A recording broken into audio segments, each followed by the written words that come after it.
पाकिस्तान के जो कर्जे हैं, ये एक वाहिद बलूचिस्तान है जो आपका ख़त्म करवा सकते हैं। हमारे बलूचिस्तान में पानी का बहुत बड़ा इशू चल रहा है और डैम्स की बहुत बड़ी ज़रूरत है। आपको पता है कि हमारे बलूचिस्तान दिन ब दिन खंडरात बन रहा है। बलूचिस्तान इस टाइम पूरे आग में लपेटा हुआ है। 1 मिनट दे दें सर, 1 मिनट दे दें सर। 6 मिनट से ऊपर हो गया। नहीं, आपके मोहसिन नकवी साहब आए थे, एयरपोर्ट में मीटिंग करके निकल चुके हैं, एयरपोर्ट से निकल ही नहीं सकते। मैं चैलेंज करता हूं, आपके फेडरल मिनिस्टर आए, एयरपोर्ट से निकल के तो दिखाएं। आपके कोयटा के इर्द गिर्द सारे पहाड़ बीएलए और टीटीपी से भरे हुए हैं। जनाब स्पीकर, एनर्जी के हवाले से आपको पता है बलूचिस्तान को इतना इग्नोर किया है कि वो बलूचिस्तान को सूबा ही नहीं समझते हैं। और हमारे मेंबरान स्पीच कर रहे थे बलूचिस्तान के हवाले से कि हम बलूचिस्तान को सपोर्ट कर रहे हैं, पंजाब से भी सपोर्ट कर रहे हैं और सिंध से भी सपोर्ट कर रहे हैं। मैं इन्हें याद दिलाना चाहता हूं कि सेंधक, रिकॉर्डिक, माइंस, मिनरल्स, गैस, ये कहां से आ रहा है? ये बलूचिस्तान से आ रहा है या कहीं और ईरान से या अफगानिस्तान से आ रहा है? ये अब आपके जो पाकिस्तान के जो कर्जे हैं, ये एक वाहिद बलूचिस्तान है जो आपका ख़त्म करवा सकते हैं। वो गोल्ड के मत में आपके सेंधक जो है, आपका रिकॉर्डिक जो है, उसके मत में आप कहते हैं कि हम इस पासमानदा सूबे को सपोर्ट करते हैं। ये गलत बयानी है सर। मैं जनाब स्पीकर, मैं ये कहना चाहता हूं कि लाइट बिजली का इतना बड़ा इशू चल रहा है बलूचिस्तान में, लोड शेडिंग का इतना बड़ा इशू चल रहा है कि उसे अगर हमारे एनर्जी के मिनिस्टर साहब से मैं ये पूछना चाहता हूं कि आपने जो सोलराइजेशन किया था, उस पे तो पहले से ज्यादा हम पर लोड शेडिंग ज्यादा कर दिया गया है कि आप लोगों को तो हमने सोलर दिया है और सोलर पता नहीं अपने मन पसंद लोगों को सिर्फ दिया गया है। गवर्नमेंट वहां पे जिसकी बैठी हुई है, उन्होंने मनपसंद लोगों को सोलर दिए गए और जो आम आवाम है वो महरूम रह चुके हैं सोलराइजेशन सिस्टम से।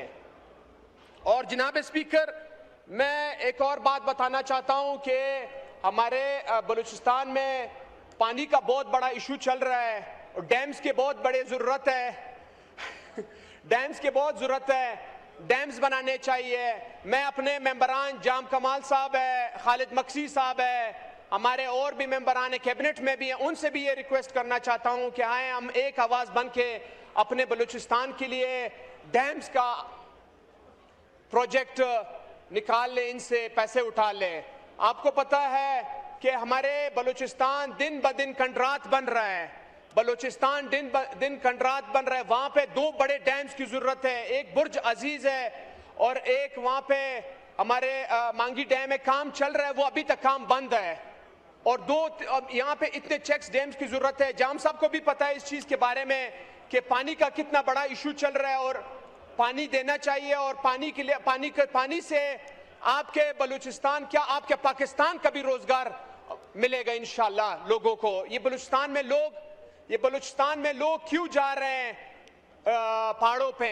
क्योंकि वहां पे रोजगार नहीं है। और रोजगार कब पैदा होगा? जब पानी होगा। लोग अपने हमारे जमीन तो है, ज़रूरी जमीन है, और वहां पे लोग कारोबार करेंगे और वहां पे लोग इंशाल्लाह ये जो दहशतगर्दी ये खत्म होगी। इसी तरह जब तक ये खत्म नहीं करेंगे ये नहीं हो सकता है। मैं अपने मिनिस्टर साहिबान को ये कहना चाहता हूं कि काइंडली आप प्लीज बलूचिस्तान को तवज्जो दे। बलूचिस्तान एक बहुत रकबे के लिहाज से बहुत बड़ा है और मैं चैलेंज से कहता हूं कि आपके जो इकोनॉमी का मसला है वो बलूचिस्तान ही वाहिद सूबा है जो हल कर सकता है, कोई और सूबा इधर है ही नहीं। और बात सुने जनाब स्पीकर साहब, ये हमारे मुल्क सूबे में जो दहशतगर्दी की जो लहर आई है वो क्यों आई है? वो इसलिए आई है क्योंकि बेरोजगारी है। यहाँ पे रोजगार है नहीं बलूचिस्तान में, पाकिस्तान में।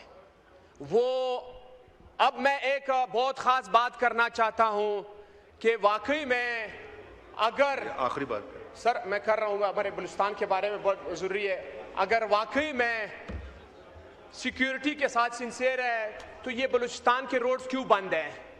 मैं पूरे असेंबली के लोगों को दावत देना चाहता हूँ कि आप चले हमारे साथ बलूचिस्तान बाय रोड, आप जा सकते हैं, चाहे कराची के तरफ से आना हो, चाहे डीआई खान के तरफ से आना हो, चाहे आप डेर गाजी खान के तरफ से जाना हो, ये सारे रोड बंद है।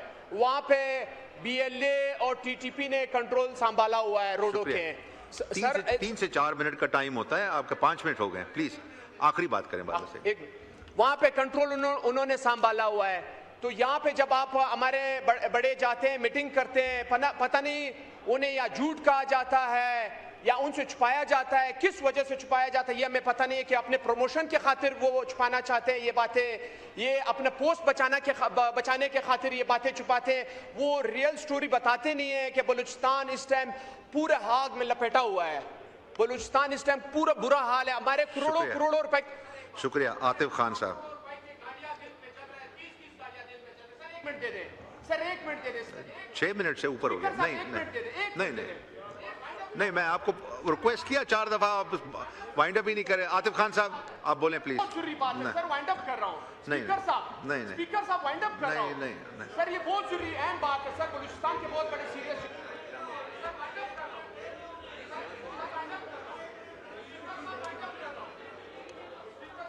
नहीं ये तय हुआ है, 5 मिनट से ऊपर आपको 6 मिनट दिए वाजी साहब, अब हाउस का टाइम जाया कर रहे हैं।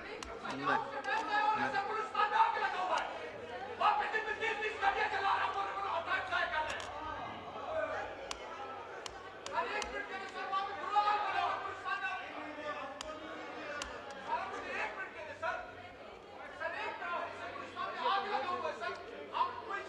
तो आपको मौका दिया ना, आप बात करें। नहीं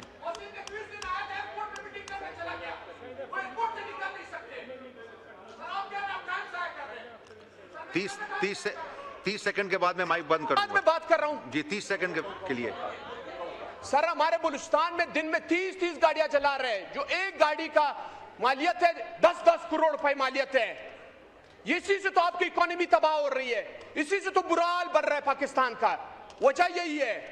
और सर आप क्या रहे हैं, आप टाइम जाया कर रहे हैं। मैं कैसे टाइम जाया कर रहा हूं? आपके मोहसिन नकवी साहब आए थे, एयरपोर्ट में मीटिंग करके निकल चुके हैं, एयरपोर्ट से निकल ही नहीं सकते। मैं चैलेंज करता हूं, आपके फेडरल मिनिस्टर आए एयरपोर्ट से निकल के तो दिखाएं। आपके कोयटा के इर्द गिर्द सारे पहाड़ बीएलए और टीटीपी से भरे हुए हैं। आपके हमारे बाज़ई हैं, हमारे कौम के लोग हैं, उन्हें पहाड़ पे शहीद किया, हम अपने उसके डेड बॉडी उतार नहीं सकते। शुक्रिया। हम